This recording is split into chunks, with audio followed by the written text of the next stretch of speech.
Chega a ser uma aberração a distorção que o Jeep Compass causou nos segmentos SUVs médios. Ano passado, o Compass fechou aí com mais ou menos 53 mil unidades emplacadas. Esse número sozinho não quer dizer muita coisa, mas se você colocar em perspectiva frente aos rivais, vocês vão entender o que eu quero dizer. Segundo colocado, o Tiguan não é um rival direto, né, muito maior, mas olha só, a gente não está falando de 40, nem de 30, nem de 20, nem de 10 mil unidades, aproximadamente 8 mil unidades emplacadas no ano passado. O terceiro colocado, o Quinox, não chegou nem a 5 mil unidades. De fato, se você somar do segundo ao 10º colocado, você chega a um pouco mais do que a metade dos Compass emplacados no ano passado. É tão bizarro isso que se você jogar o Compass dentro da categoria dos SUVs compactos, ele ainda conquista um pódio, fica em terceiro lugar e por 3 mil unidades apenas ele não bate o próprio Jeep Renegade. Mas nunca que o mercado ia aceitar essa situação para sempre. E esse primeiro semestre vai ser muito interessante, muito fogo cruzado nesse segmento. Agora em março vai chegar o Corolla Cross, já a primeira arma, que já vai ser respondida por uma atualização no Compass, já com não só um facelift, mas atualização também de powertrain muito importante, vai ter chegada do motor downsize e turbinado e essa daqui é a arma da Volks para entrar nessa guerra, o Taos. Esse veículo aqui vai ser lançado aí entre abril e junho, mas provavelmente maio, mas a Volkswagen abriu as portas da fábrica para a gente conhecer, ter um primeiro contato estático aqui com o veículo. Vai ser um vídeo bem interessante com muitos detalhes que vocês vão acompanhar a partir de agora.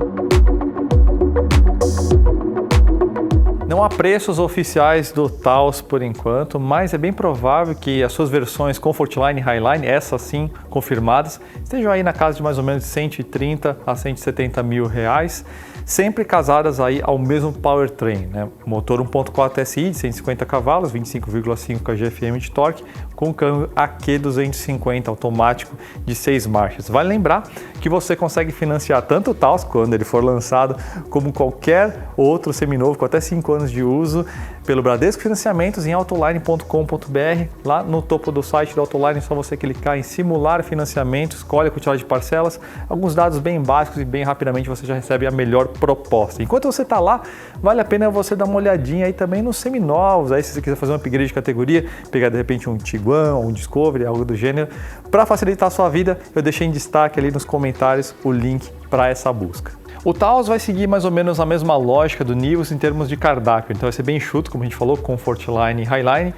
O pacote de equipamento de cada uma dessas versões não foi ainda oficialmente apresentado, mas o que a gente já teve de contato, o que a gente pôde apurar aí, já dá para fazer aí algumas indicações bem interessantes. É certo que a Comfortline já vai trazer 6 airbags, sistema de infotainment Vox Play com tela de 10 polegadas, aquela que estreou no Nivus, painel digital, cluster, né, Active Info Display, sistema keyless com partida por botão, ar-condicionado digital com 2 zonas, bancos forrados com material imitando couro, luz ambiente com possibilidade de customização de 10 tons e pelo menos o sensor de estacionamento traseiro, mas pode ser que ele já venha com os dianteiros. O destaque interessante é que a Comfortline já vai vir com as rodas Aro 18, né, o mesmo diâmetro de roda da versão Highline com um design diferente. A Highline é esse carro que a gente está vendo aqui, então é mais fácil fazer os apontamentos. Como eu falei, roda Aro 18 também, mas com um design diferenciado. E aqui na frente tem um diferencial bem específico, né? Esses faróis iKey Light, eu vou explicar para vocês em detalhe um pouquinho mais para frente, com essa régua iluminada aqui em LED que faz parte aí dessa nova comunicação visual da Volkswagen. Aqui a gente tem esse emblema novo e atrás dele a gente tem um radar e aí sim entra alguns recursos de segurança interessantes que são exclusivos na versão Highline. Segurança e comodidade, na verdade, conveniência, né? A gente tem, por exemplo, aqui o ACC, né? O controle de velocidade de cruzeiro adaptativo, aquele que se regula de acordo com a velocidade do carro da frente, ele diminui, ele aumenta, enfim. E aqui tem uma diferença em relação ao Nivus, né? Aqui tem a função Stop and Go, então acompanha até a parada completa do veículo, até 3 segundos ele pode voltar aí a tirar o veículo da mobilidade sozinho. Se passar desse tempo, aí você tem que chamar no acelerador para tirar o carro do lugar. E esse mesmo radar também é o responsável pela frenagem semi-autônoma emergencial com detecção de pedestres, né? Então você está distraído aí por algum motivo e você não reagiu a tempo, o veículo pode frear sozinho, evitando uma batida ou pelo menos aí mitigando os danos aí ou ferimentos, né? E aqui atrás a gente também tem radares, tá? Escondidos aqui nessa porção aqui do para-choque para pelo menos aí duas funções. Uma é o aviso de ponto cego, né? Quando você tem um veículo presente aqui, ele acende ali no espelho retrovisor. E outro que é interessante é o alerta de tráfego traseiro. Na verdade, não só um alerta, mas ele pode atuar também. Por exemplo, ver um carro que está saindo de ré numa vaga em T, vem um carro se aproximando com velocidade, aí você não reagiu, ele também pode imobilizar o veículo aplicando o freio de forma independente. Dentro da Highline também tem alguns diferenciais interessantes, né? O teto solar panorâmico talvez seja o maior deles. A gente tem ajustes elétricos para o motorista, carregador por indução. Provavelmente vai ter um mimo ou outro aí em relação à Comfortline, né? Por exemplo, aqui a gente tem a presença de 2 tons nos bancos, que devem ser exclusivas aqui para o Highline, e a face do painel, aquela porção na altura onde fica a tela, o sistema de infotainment, aqui a gente tem esse acabamento em cinza, né? Pode ser que tenha uma cor diferenciada ou mesmo alguma coisa um pouco mais fosca, mais modesta aí na Comfortline. Um detalhe importante, como já é quase tradição aí na Volkswagen, né? A gente vai ter a presença da Launch Edition. Então a gente tem esse teto aqui Biton e fica um detalhe legal, inclusive com essa coluna C aqui, valoriza bastante essa questão de teto flutuante. A gente tem também os espelhos escurecidos e essas rodas também com acabamento diferenciado. Para brigar com o Compass, o Taos precisa ser posicionado entre o T-Cross e o Tiguan, e isso vale para tudo, né? Questão de preços, de acabamento e principalmente de dimensões. Agora tem um detalhe que é interessante, né? Esse carro aqui pertence à categoria dos SUVs médios, né? Bem como o próprio Compass, evidentemente, mas o Compass não é um SUV médio corpulento, né? Na verdade ele é pouca coisa aí maior que um HR-V ou mesmo o Renegade, né? E isso resulta em umas coisas interessantes. Peço licença aqui para vocês para consultar uma colinha, porque são muitos números que eu vou falar para vocês agora, mas olha só que interessante. Comprimento a gente tem 4,46 m aqui no Taos, né? Então é 4 centímetros a mais do que o Compass e é o mesmo comprimento que a gente vai ver no Corolla Cross. Então notem que aí é exatamente esse o ponto focal aí de concorrência. Quando a gente pega aí a família Volkswagen, a gente está falando de 26 centímetros a mais em relação ao T-Cross e 24 centímetros a menos em relação ao Tiguan. Então, nessa parte de comprimentos, está literalmente aí entre esses dois veículos. Entre eixos é uma medida particularmente importante porque dita muito sobre a possibilidade de você aproveitar a medida para o espaço interno, né? Medida aí de centro de roda até centro de roda. Aqui a gente tem 2,68 m, 5 centímetros a mais do que o Compass, 4 centímetros a mais do que o Corolla Cross. De fato, a gente está falando da mesma medida aí do Jetta. Agora, olha que interessante, se a gente comparar com o T-Cross, a gente está falando de uma diferença de só 3 centímetros. Esse carro aqui tem um trecho 3 centímetros maior só do que o T-Cross. Por quê? O T-Cross tem uma concepção diferente, uma proporção totalmente diferente. Eles aproveitaram o máximo possível de entrechos para dar um espaço interno maior possível e teve justamente um custo no espaço de porta-malas, né? O T-Cross, na configuração normal de banco, ele vai ter 373 litros de porta-malas só. E aqui é um cenário completamente diferente que eu vou explicar daqui a pouquinho para vocês. E aí, lógico, em relação ao Tiguan, a gente está falando de 11 centímetros a menos, mas aí vale lembrar, né? O Tiguan é um veículo com quase 5 metros de comprimento, então é outra categoria, outro posicionamento de fato. Agora, olha só que curioso, na parte da largura, a gente tem aqui no Taos a mesma largura do Tiguan, então a gente tem uma diferença grande de comprimento, mas a largura aqui é a mesma, deixa esse veículo com essa impressão um pouco mais abrutalhada, um pouquinho mais esportiva e, lógico, contabiliza também pro espaço interno. A gente tem aqui 2 centímetros a mais em relação ao Compass e em relação ao Corolla Cross e 8 centímetros a mais se a gente comparar aí em relação ao T-Cross, né? Então aqui a largura é uma medida bem importante para a gente ver como esse veículo está posicionado.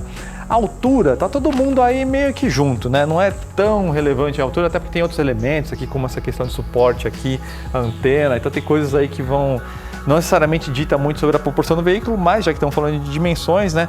Taos, 1,62 m, 1 centímetro mais baixo que o Compass e 1 centímetro mais alto que o Corolla Cross. Porta-malas é um ponto bem forte aqui do Taos, a gente está falando de 498 litros, uma diferença grande se a gente comparar aí com 410 do Compass e mesmo em relação ao carro que nem chegou, né? O Corolla Cross vai chegar a 440 litros, ele já chega com vantagem e, como a gente falou, né, em relação ao T-Cross a diferença é bem grande, fica bem posicionada entre os dois, na verdade, né? 373 litros do T-Cross, né? Chega a 420 numa posição de banco que não fica muito utilizável e 710 litros aí no caso da Tiguan com 5 lugares, né? Então esses 498 litros ficam bem aí entre os dois e é um porta-malas com acessibilidade bem ampla aqui, então é muito fácil, essa porção aqui é baixa, então é fácil você colocar objetos, a gente tem ganchos aqui, ali embaixo e também a gente tem uma tomadinha 12 volts aqui no lado do motorista. A receita do Taos segue aquela mesma lógica das bonecas russas mamushka aí dentro da Volkswagen, né? Pelo menos 3 pilares aí se repetem com bastante constância.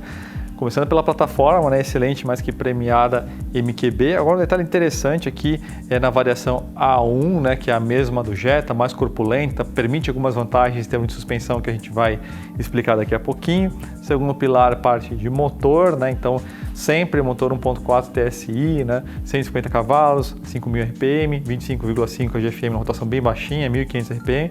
Motor ainda bastante moderno, apesar de já ter aí uns bons anos de mercado, né, tudo em alumínio, tudo de baixa inércia, circuito de arrefecimento do cabeçote, do bloco são independentes, tem um controle melhor aí de temperatura. A gente também tem a detecção do tipo de combustível na própria linha, permite aí um mapa um pouquinho mais limítrofe, né, então se ganha um pouquinho de eficácia e sempre, terceiro pilar aí, casado ao câmbio AQ 250 automático de 6 marchas, equipa aí praticamente todos os veículos da Volkswagen, categoria de médios para cima, lógico, com pequenas diferenças aí de calibração. Esse conjunto todo leva esse carro aqui, o Taos, aos 100 km por hora em 9,3 segundos, uma boa marca, máxima de 194 km por hora. Bem interessante aí, um veículo que pesa 1.420 kg, né? Tem uma vantagem competitiva em termos de massa em relação ao Compass, que vai ser aí mais ou menos 140 kg mais pesado. E o peso-potência está literalmente posicionado aí entre o T-Cross e o Tiguan. Lembra que eu falei para vocês que essa aqui é a variante A1 da MQB, que isso abria algumas possibilidades interessantes na parte de suspensão, né? Pois bem, aqui a gente tem um sistema de suspensão totalmente independente, né? Nada daquele eixo de torção que a gente vê, por exemplo, no Polo, no T-Cross, mesmo a versão 1.4 do Jetta, não. Aqui a gente tem um sistema multilink, tá? Multibraços, totalmente independente. Além de você ter aí algumas vantagens dinâmicas, né? Um sistema que vai apresentar aí um controle melhor de geometria da suspensão, você vai ter mais conforto também em piso ruim, especialmente piso onde você tem muita vibração, muita oscilação entre os lados de forma diferente. Esse tipo de suspensão vai trazer um conforto bem maior. E ele abre, ou melhor dizendo, abriria algumas possibilidades estratégicas muito interessantes para a Volkswagen que não vão ser exploradas. Permita-me explicar para vocês. Para você ter tração nas 4 rodas, a famosa 4Motion dentro do grupo Volks, você precisa desse arranjo de suspensão, né? Ou pelo menos algo próximo a isso, algo que comporte o diferencial traseiro, né? Então você precisa de um sistema multilink, com eixo de torção você não consegue ter um sistema de tração nas 4 rodas, certo? Lá na Europa a gente tem o irmão de plataforma, é um veículo de proporções diferentes, né? O T-Roc. E o que acontece? Lá fora, o T-Roc tem a configuração 4Motion com o motor turbodiesel. Motor turbodiesel esse que é o EA288, né? Muito extremamente similar ao motor que a gente viu na Amarok aqui, hoje mais nos veículos de serviço, nas versões de serviço da Amarok. Ou seja, de todas as fabricantes, a Volkswagen seria a única que teria aí a faca, o queijo, o guardanapo na mão para conseguir brigar de frente com o Compass, oferecendo uma opção turbodiesel, porque tecnicamente é completamente possível, né? A plataforma permite isso, essa suspensão traseira permite isso, e nessa mesma plataforma já existe uma aplicação para esse motor turbodiesel, né? Mas é extremamente provável que isso não vá acontecer, né? Até pelo histórico de lançamentos, né? A Volkswagen está se apoiando muito bem e tendo um bom sucesso aí nas configurações TSI 1.0 e 1.4. E tem uma questão também de alinhamento global aí. O Brasil tem essa questão específica aí do diesel nessa categoria, mas os outros mercados que o Taos vai competir não tem essa relevância, então por mais que 1/3 dos Compass sejam vendidos na versão turbodiesel, não justificou o investimento em escala global para se desenvolver uma versão turbodiesel do Taos. Então, infelizmente, essa é uma pena, mas saibam vocês que tecnicamente seria completamente viável. Tudo isso eu acho uma pena porque nada mais saudável no mercado que concorrência, mesmo que em subsegmento, né, no caso de motorização. Mas o pior é que seria benéfico mesmo para a Volks ter essa opção turbodiesel por causa da picape, né, o projeto Tarok, que já não sei mais qual que é o nome oficial que eles vão assumir. Aquela picape que vocês viram no Salão Automóvel 2018 para enfrentar Toro seria muito digno, seria muito legal. Essa picape também tem uma opção de turbodiesel, então fica aí esse buraquinho. Mas, enfim, vamos falar agora de design, começando lá na dianteira, bastante coisa interessante para mostrar para vocês. Eu fiz aquela brincadeira em relação às mamushkas, né, e a plataforma MQB, mas o fato é o seguinte, Design, a Volkswagen realmente foi bem arrojada e procurou uma identidade bem específica para a cara do Taos. Achei muito interessante, gostei bastante desse X em Black Piano, não só o elemento decorativo em si, mas as formas. E tem um detalhe interessante que é o preenchimento dessa área de grades aqui, com esses hexágonos aqui, uma linguagem de design que a gente vê muito aí nos GTI, GLI, né? Então aqui eles buscaram realmente trazer um pouquinho mais esportividade para a dianteira do Taos. Claro, não dá para deixar de notar esse filetinho LED, exclusividade aí da versão Highline, conversa com essa linguagem de design aqui da Volks. E detalhe interessante, né? Tem essa continuidade aqui para dentro do farol, né? Esse farol IQ Light é uma matriz de LED. Não é exatamente igual ao da Touareg, a gente tem 30 mil elementos aí de LED, né? E ele cria aqueles mapas de zona escura para você não ofuscar, ele acompanha os veículos em mão oposta, por exemplo, para não ofuscar, mas ele funciona por câmera. Aqui, nessa versão, ele funciona por radar, então quando ele detecta um veículo vindo em direção oposta ou mesmo à frente, ele consegue controlar aí alguns desses elementos de LED, reduzir a potência de alguns deles, então ele produz efetivamente uma ação anti-ofuscamento, e o contrário também, né? Se detecta aí o radar que a estrada está livre adiante, ele permite aí um facho de luz mais potente. Quando a gente vem aqui para a lateral, tem algumas coisas interessantes para mostrar para vocês, né? Beleza, destaque aqui para as rodas aro 18, né? A gente tem os freios de disco bem grandes, 312 mm na dianteira, 272 na traseira, mas olha só, o formato da caixa de roda é bem diferente do que a gente vê no T-Cross ou em praticamente todos os SUVs da Volks, que a gente tem aquela linguagem mais arredondada no paralama. Aqui a gente tem essa coisa mais trapezoidal, obviamente bem mais compass, e casou muito bem com essa linguagem de design aqui da carroceria do Taos. Como toda SUV da Volkswagen, a gente tem aqui essa linha de caráter aqui na cintura bem acentuada para dar essa sensação de robustez, reforçada inclusive por essa coluna ascendente aqui, essa parte aqui da coluna C, essa junção do vidro lateral. E ficou bem interessante que esse teto bicolor valoriza, né? Como eu falei para vocês. Outro detalhe que deixa lateral um pouco mais estreita, um pouco mais esguia, é essa questão desse acabamento aqui embaixo presente, né? Então deixa aí toda a lateral mais esguia, mais esportiva, e ela tem uma continuidade, evidentemente, que vai contornando aqui o paralama e chega aqui na traseira. E aqui na traseira eu tenho um pouco de sentimentos mistos. Por quê? O que eu estou querendo dizer com isso? Na dianteira a gente tem uma linguagem bastante arrojada. Aqui na traseira a gente tem uma linguagem bem mais tradicional, que lembra bastante inclusive as soluções do Tiguan, né? Então, por exemplo, lá na dianteira você tem um elemento de horizontalidade, né? Atravessando de fora a fora. Acho que cria uma expectativa de você ter algo meio como o T-Cross ou como o Nios, aqui especialmente no elemento óptico, né, da traseira. Então a gente tem aqui uma solução bem mais modesta, bem mais simples, né? Tem algumas coisas, design é sempre complicado, que envolve um pouquinho de opinião, né? Mas eu acho que vale a pena dizer. Eu não sou muito fã desses acabamentos cromados aqui, né? Acho que faz um pouco de referência aí a alguns veículos para o mercado chinês. Tem um detalhe interessante aqui, que é esse sensor de estacionamento aqui, bem nesse refletor aqui. Isso aqui é conhecido, galera, como a briga entre engenharia e design, com vitória da engenharia, tá? Tinha que ficar aqui o sensor mesmo, e aqui ele ficou. Mas o fato é o seguinte, detalhes à parte, a gente tem uma apresentação coerente e bastante elegante na carroceria do Taos, né? Detalhe também legal aqui, essa junção aqui nessa linha de ombro formada aqui atrás do vigia também dá uma sensação de robustez legal. Mas vamos dar uma olhadinha como que é a cabine do Taos. Aqui dentro a gente tem uma linguagem de design que conversa muito mais com a filosofia do T-Cross do que a do Tiguan. O que eu quero dizer linguagem de design? Me refiro particularmente ao painel nessa porção superior, tá? Então a gente tem esse deck suspenso, essa linha toda horizontal aqui, com esse acabamento aqui, né, esse plástico duro com pintura metalizada, né, que tem um brilho bem bacana, que insere, né, contextualiza essa questão aqui do sistema de infotainment, que a gente vai falar daqui a pouquinho, meio que dando continuidade aqui com o painel digital Active Info Display, né? Então essa linguagem que a gente viu no Polo, viu no T-Cross, é uma linguagem que pertence mais a eles. Agora, a execução dessa linguagem, aí sim a gente tem uma diferença bem sólida em relação ao que a gente vê no T-Cross, né? Um exemplo meio básico, assim, a gente tem, nas versões topo de linha do T-Cross, a gente tem essa iluminação por baixo aqui também, né? Mas aqui você já ganha aí a possibilidade de escolher entre 10 tons dessa iluminação, tá?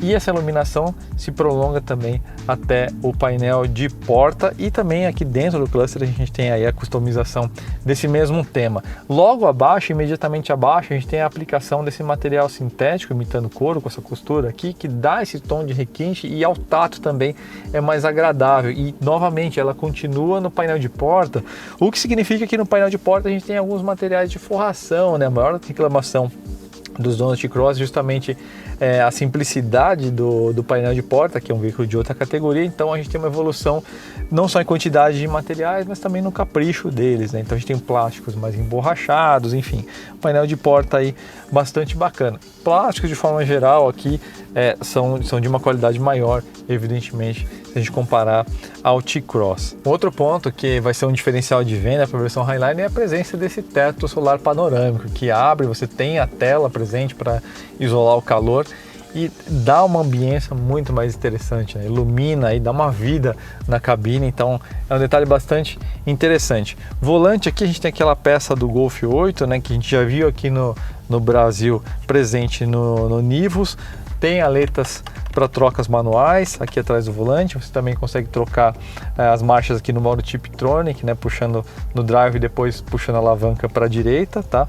Essa alavanca inclusive é a mesma do T-Cross, só que, por exemplo, essa parte aqui dos controles de ventilação são os mesmos que a gente vê, por exemplo, no Jetta, no Tiguan, então eles são mais sofisticados, então tem toda essa mistura que a gente vê aqui dentro do Taos. Outras coisas que são legais aqui de pontuar para vocês: partida por botão, entrada keyless, né? Então deixa a chave aqui no console central, o freio de mão eletromecânico, vejo aqui atrás essas duas entradas USB-C tipo C, tem mais uma aqui atrás, a gente mostra o espaço traseiro daqui a pouquinho.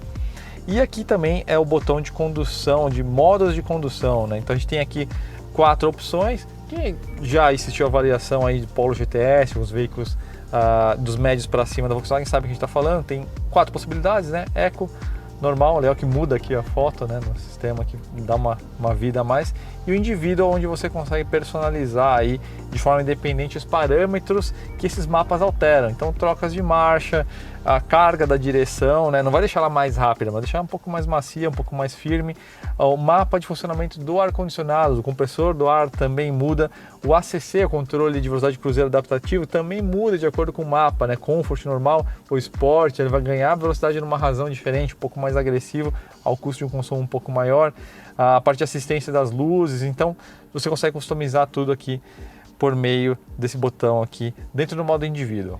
E lógico, a grande cerejinha do bolo aí dessa última safra da Volkswagen, central multimídia Volksplay 10 polegadas, mas não é só o tamanho da tela, pessoal, aqui a gente tem uma experiência muito próxima de um smartphone em todos os sentidos, né? Não só em termos de usabilidade, mas também eu digo em termos de resolução de tela, de sensitividade da tela, de frame rate, de vivacidade das cores. Então realmente você tem uma experiência muito próxima aí a um smartphone topo de linha, né? Então a gente tem aqui os aplicativos, vai entrar aí mais alguns aplicativos, tem essa vantagem de você também ir baixando, tem 10 GB aqui de capacidade, então Deezer, Spotify, você consegue deixar aí esses aplicativos todos nativos aqui no veículo.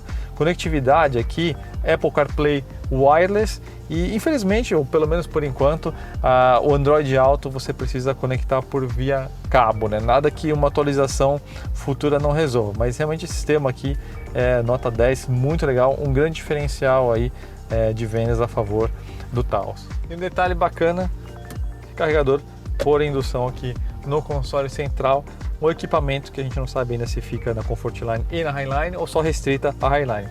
Dá uma olhadinha no espaço traseiro? Normalmente eu começo a falar do espaço traseiro já sentado aqui no banco, né? Mas uma coisa me chamou a atenção positivamente é a facilidade de acesso, tanto em relação à abertura da porta quanto em relação ao vão aqui, né? Então, digno de nota aí, especialmente para quem tem na família um pessoal ou mais alto ou mais idoso, isso faz bastante diferença. Como eu falei, a gente tem 2,68 m de entre-eixos aqui, 5 centímetros a mais que o Compass, 4 a mais que o Corolla Cross e além disso a gente tem um aproveitamento muito bom aqui em termos de volume, né? A habitabilidade aqui é excelente, olha o quanto espaço que sobra, o banco dianteiro está ajustado para mim mesmo, tem 1,82 m, é muito espaço sobrando mesmo, né? Aqui embaixo dos meus pés a gente tem a saída de ventilação de ar-condicionado, bem como ela está presente aqui nesse console central, né? Então isso é um conforto adicional muito bacana. Tem uma saída USB-C aqui. Evidentemente, painel de porta traseiro aqui, como já era de se esperar, algo que a gente viu no Jetta já é mais modesto, né? Então, tanto em relação ao toque dos materiais, quanto, por exemplo, a falta aqui da pintura, né? Com aquele tom metalizado, brilhante, gloss que a gente viu na porta dianteira, aqui você não vai ver, tá? Aqui então é um pouquinho mais simples, mas nada que faça muita diferença, também não tem a luz ambiente aqui presente. Quando a gente vira aqui, a gente tem este apoio de braço central, um porta-copos aqui para 2 copos, com um toque emborrachado bacana, e atrás você tem essa manopla que você puxa e aí você tem acesso direto ao porta-malas, acaba sendo conveniente aí, isso aí. Então, amigos, esse é o Taos. Dentro aí de mais ou menos 30 a 60 dias, vocês vão conferir aqui no canal da Autoline a avaliação completa desse veículo, aí realmente com impressões dinâmicas, né? Cidade, estrada, preços na versão final, lista de equipamentos.